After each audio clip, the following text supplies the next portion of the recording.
Nous amorçons la seconde partie de cette émission qui reçoit aujourd'hui le député centrafricain Timoléon Baïkoa, président du parti PCDI, le Parti centrafricain pour le développement intégré. Merci d'être toujours notre compagnie, ancien candidat à l'élection présidentielle. Hein? Oui, tout à fait. Alors, je le disais avant la pause, qu'à force de vouloir faire plaisir au groupe armé, n'a-t-on pas dépourvu le pouvoir central de sa substance? De toute façon, le pouvoir central a perdu sa force, d'abord la force de la loi, la force militaire, toute la force comme la Constitution, dès le départ. Dès le départ, parce qu'il faut quand même relativiser les choses. Le président Touadéra, quand il a été élu, le pays était déjà occupé à 80% par les groupes armés. Donc on avait pensé qu'à ce moment-là, avec un président élu démocratiquement, il aurait eu le soutien, je dirais, un fort soutien de la part de la communauté internationale en termes financiers, en termes militaires, pour essayer de relever très rapidement le problème de l'insécurité. Malheureusement, je pense qu'il y a eu une faillite, je crois, surtout au niveau de la MINUSCA. Je crois que... la faille, c'est quoi concrètement? Mais parce que la MINUSCA est intervenue en Centrafrique pour d'abord sécuriser, garantir les institutions, protéger les institutions. Ensuite, protéger les minorités, protéger la population. On s'est rendu vite compte que la population a été depuis 3 ans massacrée. Par la MINUSCA? Non, par les groupes armés. Donc, et les MINUSCA n'ont pas pu s'interposer? Voilà. Ils n'ont jamais utilisé la force globale qu'on leur a donnée, parce qu'on leur a donné une force pour neutraliser toute personne Ça fait partie de leur cahier de charge? Ah oui, bien sûr. On doit protéger la population. Pourquoi ne font pas usage de cette... Mais c'est la question qu'on se pose. Pourquoi? Et je crois qu'au fur du temps, pendant les 3 années, les groupes armés ont compris que la MINUSCA ne leur ferait rien. Donc ils ont au contraire cherché à se réarmer. Pendant ce temps, l'armée centrafricaine a subi de plein fouet ce qu'on appelle l'embargo. Donc vous voyez, le jeu a changé de camp. C'est-à-dire la force que l'armée a, la loi, le gouvernement a, l'a perdue. Et en face, les gens étaient surarmés. Et donc sur le terrain, il était difficile que le pouvoir puisse vraiment s'installer et installer les préfets, les sous-préfets, tout ce qui pouvait lui donner la force de gouverner. Et donc les conséquences sur les recettes financières, sur le développement du pays s'est fait sentir. L'accord de Khartoum, les groupes armés sont arrivés en position de force. Parce qu'ils ont occupé le terrain, ils ont eu un message, le mauvais message de la part de la communauté internationale, à mon avis, qui leur a montré qu'ils pouvaient tranquillement écumer les zones, les terrains, sans que ça soit véritablement inquiété. Alors, aujourd'hui, est-ce que vous pensez que l'armée centrafricaine a les pouvoirs ou a les moyens aujourd'hui de procéder à l'arrestation d'un responsable de groupes rebelles qui n'aurait pas respecté les accords? Oui, l'armée centrafricaine appuyée par la MINUSCA. Mais pourquoi ne le fait-on pas? Parce qu'on est déjà c'est ce que nous décrions. C'est ce que nous décrions. Mais on n'a pas besoin de la MINUSCA. Au moins, l'armée centrale aurait pu prendre les devants. Non, l'armée centrafricaine aujourd'hui, elle est en formation. Vous savez que cette armée a subi beaucoup de coups, beaucoup de contre-coups.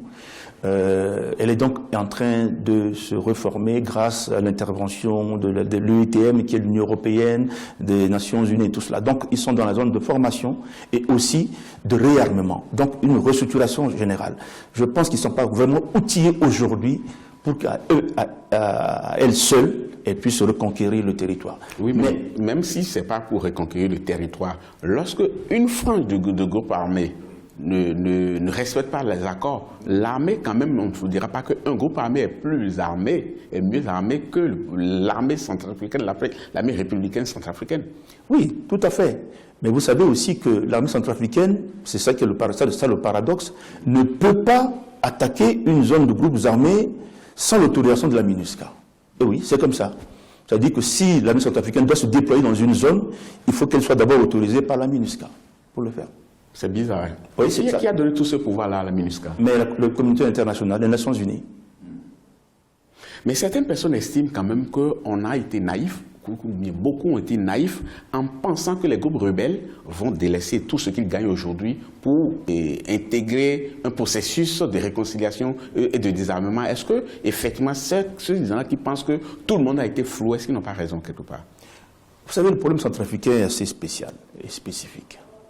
c'est que dans les autres pays, les groupes armés étaient dirigés par des nationaux. Eh bien, chez nous, 90% des groupes armés ont à leur tête des étrangers. Des Soudanais, du Tchad, d'autres qui viennent du Cameroun, notamment Sidiki est camerounais.